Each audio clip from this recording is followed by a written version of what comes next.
I'm as concerned as everybody here about the people that lose their lives to heat. No question about it. What I'm more concerned about is the progressive illnesses that people are developing as a result of repeated heat illness.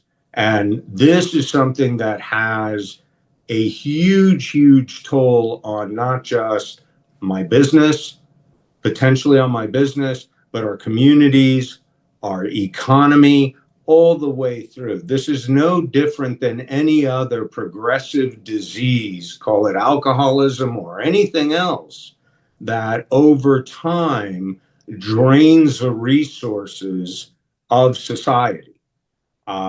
Heat illness is a progressive disease that gets exacerbated by repeated exposure. And I cannot tell you how many agricultural workers I have heard about and know about who, after years of working on farms and repeated heat exposure and heat illness, are now on dialysis, who are living with, kidney failure, who are living with organ diseases, who are, have significant medical issues as a result. Now, that's at the end of their career.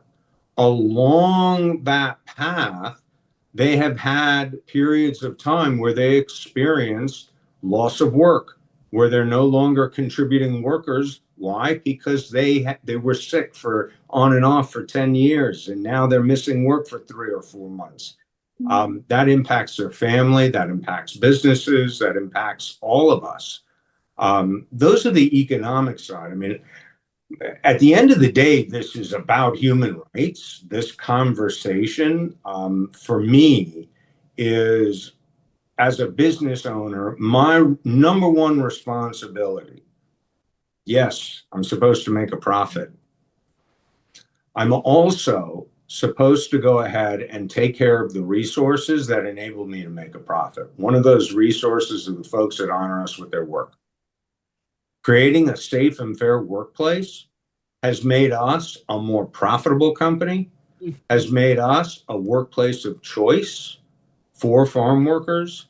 And that would be my message, quite frankly, to any farmers out there who are considering implementing not voluntary type of programs, but involuntary, mandated type of programs internally in their companies.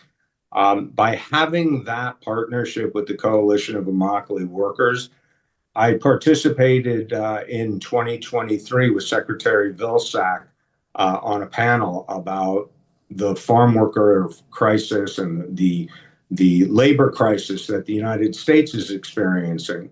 And quite frankly, I held my hand up and said, I'm embarrassed to say that throughout COVID, we never experienced that shortage of workers because we had done the work to become a workplace of choice in a challenging time.